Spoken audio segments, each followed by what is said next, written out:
பெரிய திருமொழியில முதல் பாசனம். இன்னைக்கு ஆண்டாள் ஆரம்பிச்ச பாசனத்திலையும் நாராயணனே நமக்கே பரிந்துருவான். வரத்துவம் மிக எளிமையான வார்த்தைகள்.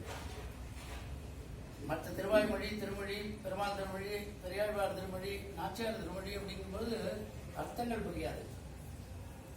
ஆண்டாளுடைய பாசனத்தில் மட்டும் எப்படின்னா எளிமையான வரிகள்.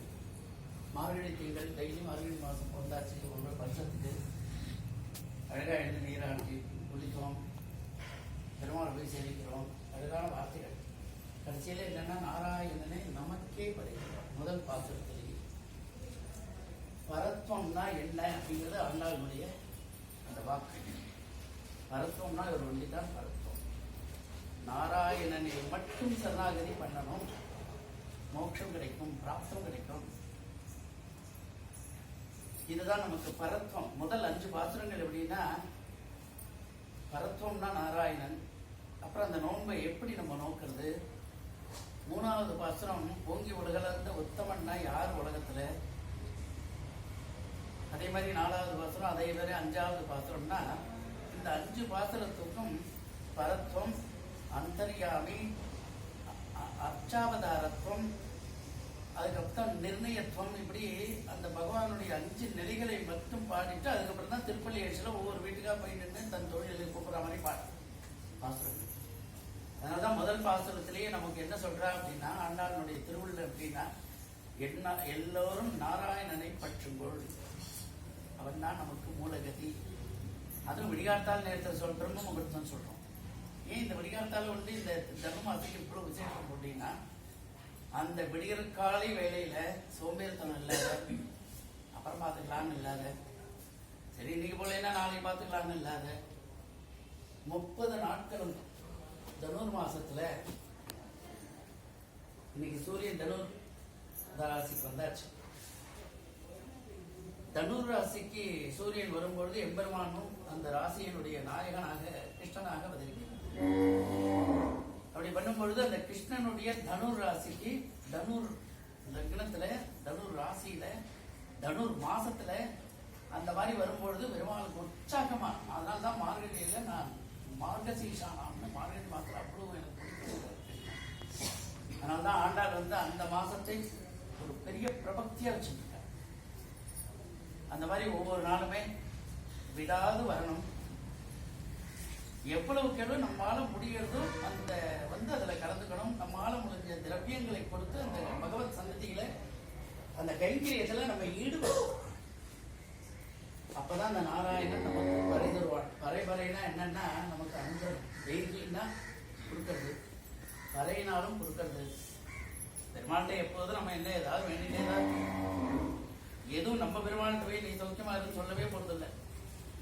அனுதினமும் காட்டால எழுந்தோம் பெருமாள்கிட்ட அது வேணும் இது வேணும். ஒவ்வொரு வீட்லயும் அவ்வளவு பிரச்சனைகள் பெருமாள்கிட்ட வந்து கேட்டுட்டே இருக்கும். பட் பெருமாளுக்கு நம்ம என்ன செய்யறோம், நீ ரொம்ப சௌக்கியமா இருக்கணும்ப்பான்னு சொன்னது யாரு அப்படின்னா பெரியாழ்வார் மட்டும்தான். வல்லாண்டு பல்லாயிரம் தான் அவர் தான் பாடினார்.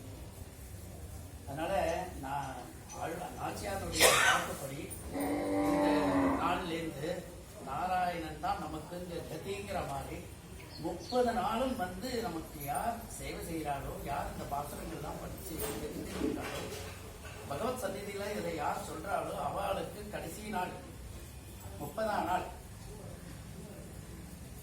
அந்த அனுகிரகத்தை பரவலா எல்லாருக்கும் கொடுக்கணுங்கிற மாதிரி மங்களாசார். அதனால ரொம்ப அற்புதமான பாசனத்தோடு இன்றைய தினம் துவக்கப்பட்டுள்ளது. எல்லோரும் இதுல டெய்லி கலந்துக்கணும்.